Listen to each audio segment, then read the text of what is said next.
Hi there, welcome to my views and news.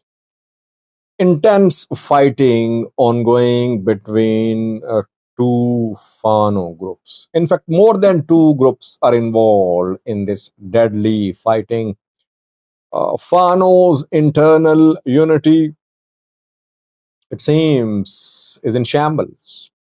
What is happening? Which groups are involved in this fighting? Secondly, Gofa, southern Ethiopia, where a landslide 3 days ago caused hundreds of casualties. The number of casualties could rise, according to UN OCHA. Thirdly, viewers, Somalia is denying talks with Ethiopia. Interesting statement from Ahmad Fiki, the foreign minister of Somalia. Somalia held talks with Ethiopia and Turkey a few weeks ago. Second round due to start in September. What did Ahmad Fiki say? Why is he denying talks with Ethiopia? Firstly, viewers, Fano, internal unity destroyed. There was never internal unity, but at least their targets were the same. They had same agenda, but now it seems that they are facing so many internal disputes and divisions that they're bound to kill each other, and that's what they are doing. What will be its impact on their fight against the government? That perhaps is not difficult to predict. Their entire struggle against the government is now in danger, it seems. Since yesterday, heavy fighting has been ongoing between two Fano groups. We received the information yesterday, but I waited for confirmation. I try to contact people because when I report about divisions in Fano, in TPLF, people criticize me a lot. They say, Sajid, you are anti-Tigray, anti-TP, you're anti-Fano. I try my best to verify from more than one sources to share the news of internal divisions in Fano and TPLF. Because some viewers, perhaps they don't want me to cover the internal divisions, or they don't want to hear the truth.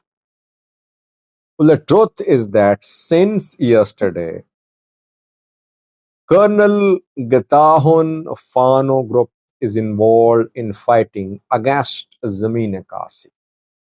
Zamine Kasi from Gujjum Fano. Not just Zamine Kasi, reportedly a group from Gondar is also involved. Both are trying to crush Colonel Getahun. Colonel Getahun is backed by, or you can say he is supportive of Skandar Naga. So, Skandar Zamine Kasi rivalry, which started last year, has turned into now an open declaration of war. Both are bloodthirsty for each other and for those who support each other. Shoa Fano today issued a statement saying that it is investigating the arrest of Colonel Asagad McConnell. It will share details of what happened, though we have heard from commanders, Fano groups. They are already accusing Skandar Naga that, and some are accusing Makatao, and others say Makatao, Skandar both collaborated to force Asagad Bekonen out of Shoa. So he was just running away with his fighters, and in this process of fleeing Shoa, he was captured by Ethiopian security forces. I said, if you remember, that there must be some intervention on Fano senior level. One man who can intervene, who can mediate, is Colonel Janal Taframamu, Janal Tazran Negose. These are two senior most people in Fano. But the way Fano groups are fighting against each other, it's difficult, I think, to control them. These Fano commanders have immense powers, by the way. They have money, they have weapons, they have men, they have logistics, they have media attention. Why would they like to lose all this attention? That is why I say that most of these Fano commanders would oppose talks, because the armed escalation in the region has given them the powers which they'll never have if the peace prevails. Let's see. It's aimed that now we'll see continuation of this infighting. Security forces won't have to do more or do a lot to weaken Fano. Fano fighters are weakening themselves, Fano groups weakening each other by this infighting. Secondly, there's the Gofa zone, southern Ethiopia, where 3 days ago a landslide caused immense damage. More than 200 dead bodies recovered so far. Rescue operations started late. Rescue operations facing several obstacles. Rain still falling in the area. It's a challenge to uh, rescue the people if there are any survivors under the rubble, from under the rubble. According to the assessment of UNOCHA, the death toll could reach 500. Around 250 dead bodies recovered so far. UN says that toll could be 500. It's a huge number. It's a catastrophe, by the way.